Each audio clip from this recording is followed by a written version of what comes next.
அப்படி முறையிடுகிற போது இப்ப இப்ப ராஜா ராணி மந்திரி வேலையாட்கள் எல்லாம் இருக்கிறாங்க. இப்ப அரசாங்க முதலமைச்சர் மந்திரி கீழே இருக்கிறவங்க இருக்காங்கல்ல, எல்லாரும் புதுசா யாரும் அரசாங்கம் கண்டுபிடிக்கல. அந்த மகாராஜா அரசாங்கத்தை ஆண்டு கொண்டு இருக்க பார்த்துதான் இவனையே புதுசா யாரும் கண்டுபிடிக்கல. யாரு கேட்டாலும் நான் வரலாறுல இருக்கு சொல்லுவேன். அப்படி அதே குறியிட்டு அவர்களிடம் முறையிடுகிற போது தங்காய் தாயே நமக்கு என்ன குறை, ஒரு குறை இல்ல, இந்த ராஜத்தை பரிமாறம் செய்து கொண்டு இருந்தேன், உங்களுக்கு எல்லாம் என்ன குறை அப்படி என்று கேட்கிற போது இந்த இவருடைய விலங்கில அத்தனை பேரும் வந்து அழிக்கிறது. ஐயா நாங்க எங்க போவோம், வீட்டுல கூட சமைக்க முடியலையே அப்படி என்று குறையிடுகிற போது ராஜாவே எழுந்து நின்றார். ஏழை மக்களே வரும் தாதிகள்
கொண்டு சென்றார்.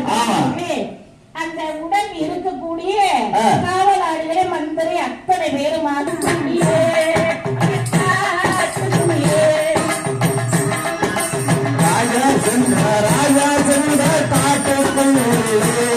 அந்த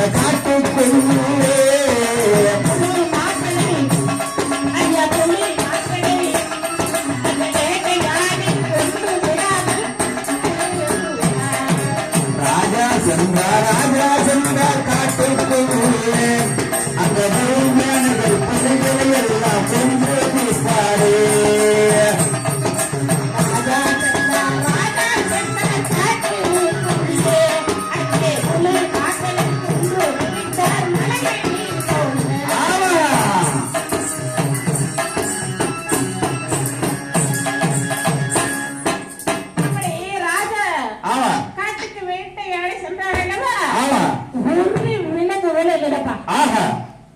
என்னன்னா ஓனாய், புலி, உடுப்பு, முயல், பாம்புகள்